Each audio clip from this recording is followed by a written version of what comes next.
Welcome back, ladies and gentlemen. Welcome back to my channel. I'm back with another video, and this is Mr. Blackhammer 2021. This video is sponsored by JD from New York, by the Solid Monster, by Fight for Pro Wrestling, and all my friends, all my new subscribers, Jamari. I got another video for you, and for the first time on my channel, I will be doing a Monday Night Raw review. The reason why I could, the show was actually pretty good and decent. And it's in the new storyline. I know that WWE is trying to get better. They're so desperate to bring back the ratings on Monday Night Raw. The show was alright. I mean, like, we had the main event, Big E versus Bobby Lashley. Big E won like I expected. Bobby Lashley, he's now being treated like a loser. He's lost like how many matches like this week. And then we had Shayna Baszler being the badass. Shayna Baszler, she beat Eva Marie. I could not be more happier than that. She beat Eva Marie down. She showing up the wheel. Shayna Baszler, I loved it. The fans loved it. Then we had, now, I'm not sure who is Charlotte Flair going to fight for the women's title. Don't know. It could be Shayna, hopefully. There was no Eva Marie, there was no Nia Jax. I mean, like Monday Night Raw didn't have it had the bad division for the woman. Then we had Sheamus and Damian Priest for the great match. They killed it. It was match with no disqualification. It was more extreme than the Extreme Rules pay-per-view itself, minus the main event. And then we had a couple other filler matches. Yeah, they had Jackson Riker on the show. They had we had a 6-man match. Drew McIntyre came back. I think he was off like a week or two. He came back and confronted Big E. So it looked like they're setting up Big feud with Drew McIntyre at Crown Jewels.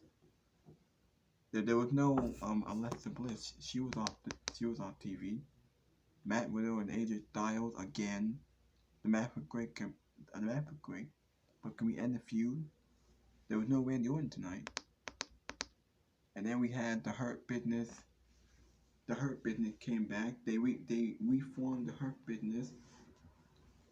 Shelton Benjamin and Cedric Alexander, after sitting in catering for 6 months, they're finally back. Bobby Lashley was happy. He smiled. Don't know why they're back. Hopefully they tell us why next week. Some people think it could be long-term storytelling. I think it might be a one-off. I'd be shocked when I see them next week, because tonight they showed up wearing the Hurt Business gear that they had. There was no MVP tonight, so hopefully MVP feeling better. Hopefully he comes back. And then we had Bill Goldberg. Bill Goldberg showed up tonight. He cut a promo saying he wanted to hurt and dismantle Bobby Lashley. He wanted to give revenge for what Lashley did to his son at SummerSlam. So it's been confirmed. We all know that match is going to happen. I'm afraid that they're going to feed Bobby Lashley to Goldberg, and that is just messed up. There's no way Goldberg winning. He shouldn't win. First of all, if they're going to bring back the Hurt Business, Bobby Lashley had to be a dominating savage. There's no way he should lose to Bill Goldberg. And if he does, it comes down their mind.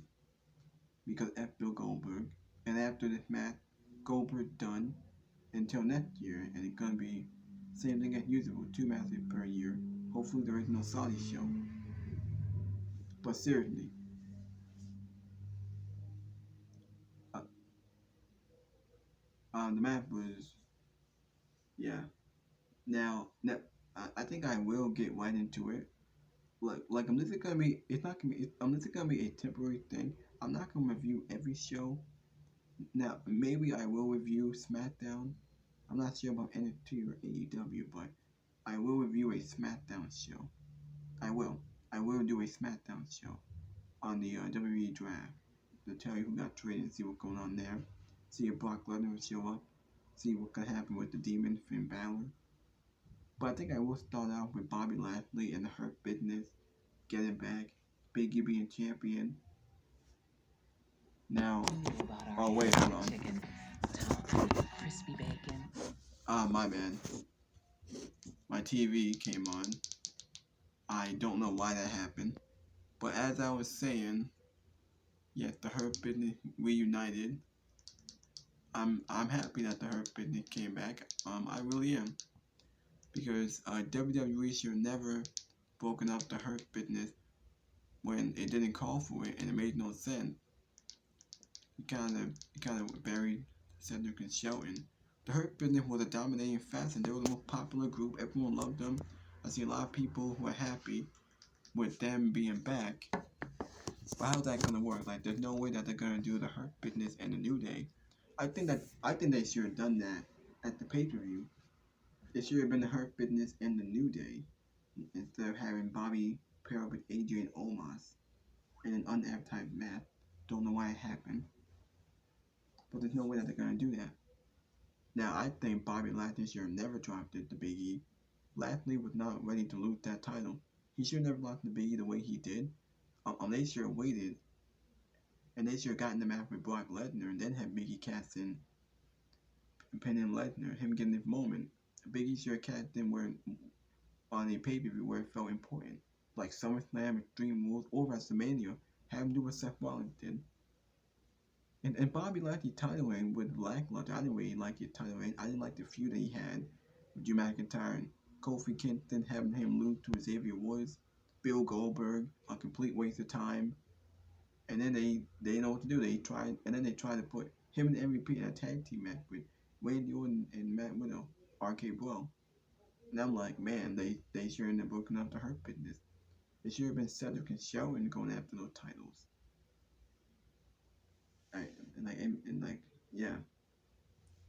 And Bobby Lashley, he had been treated like shit with that title. I mean, like, the guy's been RKO by Randy Orton, destroyed by Omos. The guy looked like an embarrassment. Bobby Lashley having treated like a loser, even last night on Raw, where he had 2 opportunities to win, and he lost to Big E twice. I mean, like, they're really derailing on Bobby Lashley's push. Now, hopefully they can rebuild it, but maybe if he gets drafted to SmackDown, maybe the Hurt Business will get drafted to SmackDown, and maybe we'll get a feud probably in December against Roman Reigns and Bobby Lashley. You got the Bloodline and the Hurt Business teaming up. I think that will be interesting. That might be awesome. So I don't know if that's gonna happen or not. Cause like they're both healed. But you got the New Day on Monday Night Raw. I mean, the match was great. I thought the first match was great. It opened the show. It kicked off the show. Now I know. We all knew that this match was not gonna end clean. It wasn't gonna end clean. It was gonna be a screwy finish. And then what? The New Day got involved. Cedric and Shelton got involved. They won the Hurt Business gear. Bobby Lashley was happy. He was smiling like he got his boys back. Cause he was by himself. He had no MVP. Hopefully MVP comes back next week on Raw, and then we get an explanation why the Hurt Business is reunited. I'd be shocked if we see them next week. And then it might be long term. They'll probably dominate, build them up. Because I don't know why they broke them up in the first place. Because it made no sense. The storyline didn't call for it. Don't know why they did. The Hurt Business was a great fasten. Now you got like 3 fasten. You got the Hurt Business, the New Day, and the Bloodline. Yeah. Yeah, cause last year you had the Hurt Business and Retribution. So like, yeah. So like the match. So I guess I will talk about the main event. I was gonna go through all the matches. I probably did go through all the matches.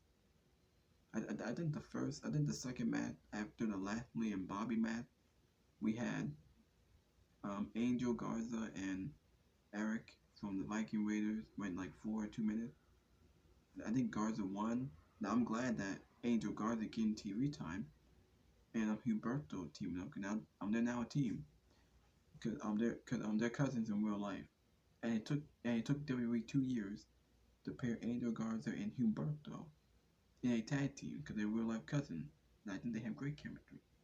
Humberto might be a good heel.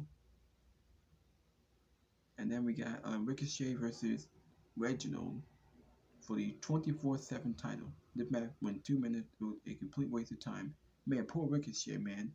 Being treated like garbage, chasing around the 24/7 title. How pathetic and awful was that?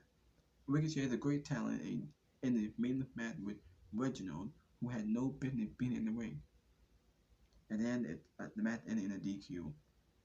R-Truth and Drew Gulak came out, interfered in the match. R-Truth wanted his title back. And then we had Akira Tozawa came out. Keith Lee came out and destroyed him. Keith Lee, Bearcat Keith Lee. Because Keith Lee gonna be a heel. His nickname is now Bearcat. I see a lot of people happy to see Keith Lee. People are praising this, saying let's see what they go with it. What? Keith Lee is dead. Keith Lee has been buried for over a year. He's been losing every single match. He was off TV for 5 months. He came back, loses to Bobby Lashley, loses to Karrion Kross. He loses every single match. Keith Lee came out looking ridiculous. I think the attire was ugly. Don't know why he wearing that attire. But Keith Lee have been treated like garbage. You expect fans that believe in Keith Lee? If Keith Lee gonna be on Raw and he's gonna be the big bad heel, then like what do you do with Bobby Lashley?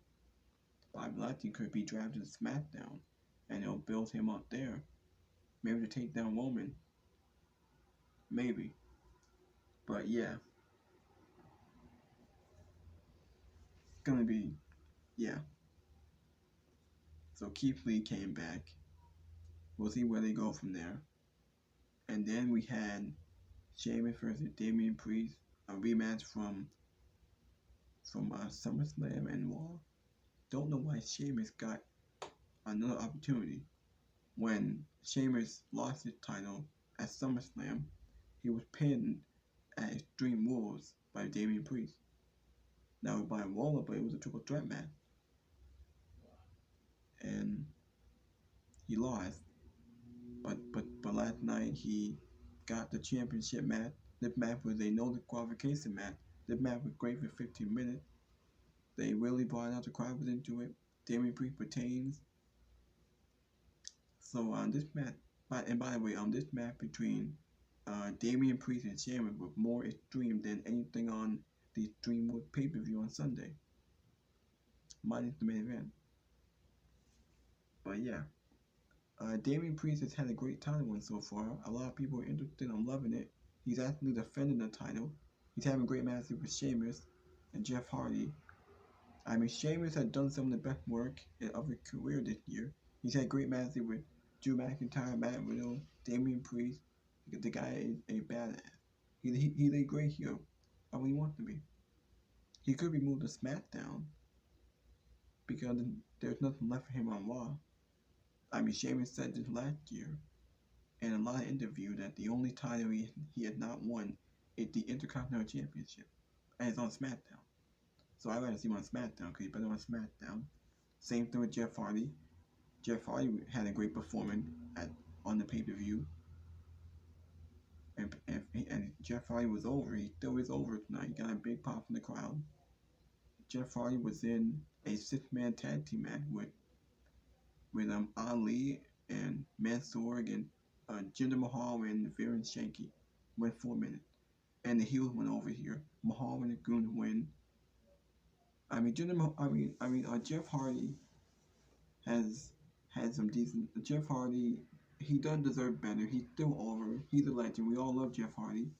But once his contract comes out, he may go to AEW. I think we all know that's gonna happen. Or maybe he might get drafted to SmackDown. Cause I think Jeff Hardy did better on SmackDown last year. I think he did, because Jeff Hardy is way better being on SmackDown. He had great matches with Sheamus and AJ Styles and Sami Zayn. I mean, Jeff Hardy was the IC champion last year. He had a great feud with Sheamus. Then he got drafted to Raw. He being treated like a jobber, but they're treating him like garbage.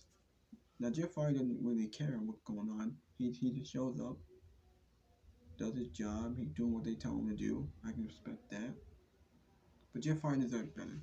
And we all know, like once the contract goes up next year, he'll be on AEW, and they'll do the Hardy Boy. He'll be on AEW with his brother Matt Hardy, and they'll do the Hardy Boys one last time, and they'll win the tag team titles. And I think that's when he'll end his career. Because he's not going to end his career in WWE. He'll end it in AEW with his brother. And that'll be great. So, yeah.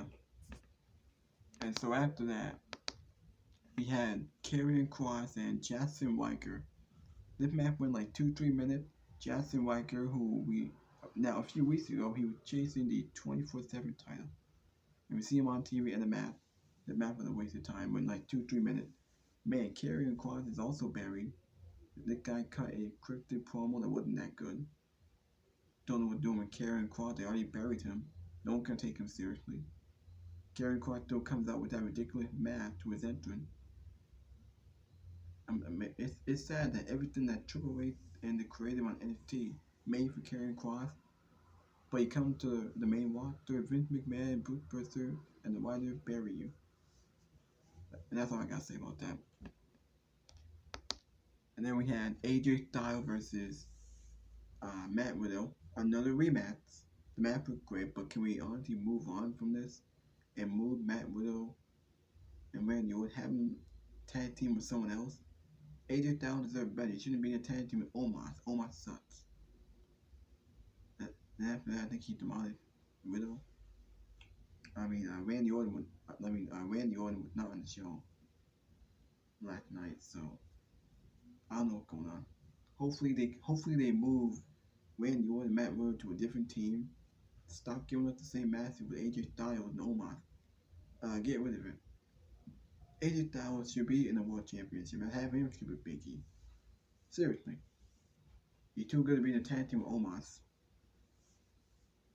Alright, and so after that we had a backstage segment with Doudrop, Piper Niven, and Adam Pearce and Sonya Deville, where Piper Niven wants a title opportunity against Charlotte Flair because she beat Eva Marie twice. So I guess I find this hilarious, and if my hair pissed me off, I know it pissed off JD from New York. All of a sudden, so I guess anyone on this roster can beat Eva Marie to get a championship match.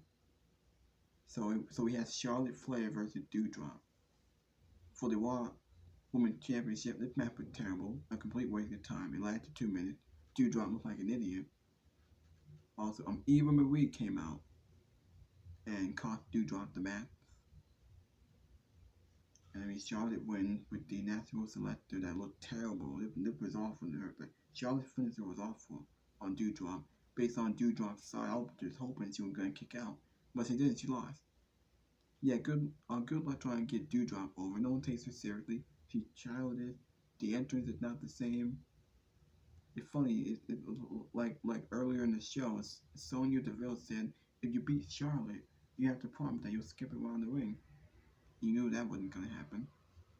And after Charlotte won, Eva Marie came out, and then Charlotte hit her from behind, and then after that, Eva Marie cut the promo saying, Eva Marie cut a terrible, garbage promo that was nauseating and cringe, saying that she's better than the women's division, she can beat anyone in the locker room, and all the fans know it. And then we see Shayna Baszler coming out. She beat the crap out of Eva Marie. She dismantles her, hits her across the steel trap, braced her arm. Crowd was into it, chanting for Shayna Baszler. Chanting one more time. I thought she was going to do it one more time, but she probably can't because I think she almost hurt Eva Marie. Couldn't tell if she was legit hurt. Shayna Baszler still over. She's now becoming the badass Shayna Baszler. Hopefully it's going to be Shayna and Charlotte and give Shayna the championship. Shayna Baszler should have been champion last year, but they fed her to Becky Lynch. Don't feed her to Charlotte. And you're not gonna give Eva Marie anything. Not Doudrop. No one wants to see that. Not Eva Marie. The best part about this show that there was no Alexa Bliss. There was no Nia Jax. Eva Marie, she got her ass whooped. No one takes her seriously. She's nothing but a jobber. Nobody cares about Eva Marie. Get rid of her. To terminate her contract. Eva Marie sucks. She comes out to nowhere, hasn't. She's worse than Lana. I agree with a lot of people don't care Eva Marie. I mean, she worked the Nikki ass. And by the way, Nikki ass, or Nikki Trash, I should say, cut a boring, terrible promo. Rhea Ripley, man, poor Rhea Ripley, man. Rhea Ripley's also buried. She's dead. Her character, no one takes her seriously. She's been both like garbage, and now it's even worse because she paired with Nikki Trash. They are the women tag team titles, and I know that the women tag team titles are worthless, and they've been irrelevant for 2 years. Have not felt the same. Don't know why they want to walk. Can we already put them on SmackDown? Because I think SmackDown needs some more baby faces. But yeah, they cut a boring promo. I'm like, we really garbage. She comes off with terrible promos. She does not sound believable. I said that since she won time at WrestleMania. Yeah. And then we have Bill Goldberg. Bill Goldberg showed up tonight, cut a promo saying that he had planned for Lashley. He gonna get his revenge on Bobby Lashley for what he did to his son. So the match is gonna happen. The match is being confirmed. This is the second promo that Goldberg cut in the last few weeks. So we all know this match is gonna happen in Saudi Arabia. I'm afraid that Bobby Lashley gonna be fed to Bill Goldberg in 2-3 minutes. Now if the match does not go 2 minutes, then this match is gonna be terrible. But Bobby Lashley should dismantle Bill Goldberg and get him out of here. But we all know Goldberg gonna come back next year, and it's gonna be the same thing. 2 matches per year. After that, we ain't ever gotta worry about Goldberg ever again. Until the guy is in his 60s and he retires. Get rid of Bill Goldberg. Nobody cares. But he did cut a promo tonight. The match is gonna happen. Now the thing about this is that they just reunited the Hurt Business. And I'm sure MVP is gonna come back, and they're gonna book Bobby Lashley a drug. Bobby Lashley should win to regain his credibility, build him back up as the Almighty, because he needs to dominate Goldberg. No one cares about Goldberg. Goldberg sucks. No one cares about this match or this feud. Whoever wins, it means nothing. Goldberg's gonna be gone. And Bobby Lashley, I don't know what happened to him. The win more important to Bobby Lashley is seeing how he just lost the title, and he's lost like how many matches now. So yeah. And then up next we had, and like I said, the main event was great. It went 15 minutes. Bobby Lashley and Big E had great chemistry. The match was good. The match started great. They brawled outside the ring. So the match then started, they brawled outside the ring before they can get in the cage. And then they finally got in the ring. A couple of high spots here. But then we had interference from the Hurt Business. They tried to stop Big E from climbing out of the cage. And then Bobby Lashley tried to walk out the door, but then Xavier Woods slammed the door on Lashley. And then we had a brawl between the New Day and the Hurt Business. And then Big E won with the big ending on the top rope, on the second rope, I mean. And Big E retained. Bobby Lashley loses once again, even though he's trying to get help. It didn't work. And after that, all of a sudden, we see Drew McIntyre. Drew McIntyre showed up after being off TV for like 1-2 weeks. He showed up, pointed his sword at Big E, and it looked like that's going to be your match for Crown Jewel. That's going to be your filler feud. This is a filler feud on Crown Jewels. Big E versus Drew McIntyre is a money match. It's also a dream match that we have not seen in WWE. But Drew McIntyre is not winning it, and the fans don't want to see him win it. Is Drew McIntyre going to be put at the boring babyface, or is he going to be a heel? Based on the look on his face, he might be a heel to make his character more interesting. So Drew McIntyre getting an opportunity at the world title. And the reason why he couldn't is because of Bobby Lashley. Based on the stipulation at Hell in a Cell, Drew McIntyre, if he loses, he will not get another opportunity as long as Lashley's still champion. And since Lashley lost to Big E, Drew McIntyre back in the main event picture. Well, I don't think on the main event. Because Drew McIntyre's not winning it. Brock Lesnar's not winning it. Big E's gonna retain, and Roman Reigns will retain, because Survivor Series is 2 months away. It's in November. It's gonna be Big E and Roman Reigns. That's gonna be your money match. That's your dream match. It's not gonna be Drew McIntyre. It's not gonna be McIntyre and Reigns again.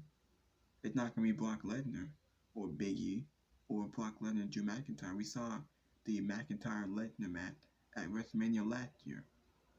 It's not gonna be Big E and Brock Lesnar because there's no way Big E gonna beat Brock Lesnar. Brock's not losing. It, it makes no sense. I mean, like, how you gonna have Brock Lesnar win the title from Roman Reigns, but he's not gonna beat Big E at Survivor Series? It's not gonna happen. It's gonna be Big E and Roman Reigns, and Big E's gonna lose because the tribal chief Roman Reigns can't lose. He's not gonna lose in the worthless non-title match at Survivor Series. Don't know why they're still doing champion versus champions. Champions should not be losing. So they're already doing Justin and Big E by having to be fed to Roman and having to be buried because he's not beating Roman. And if he does, the company's out of their mind. It will go through everything that Roman Reigns has been through. He's not gonna lose in a non-title match.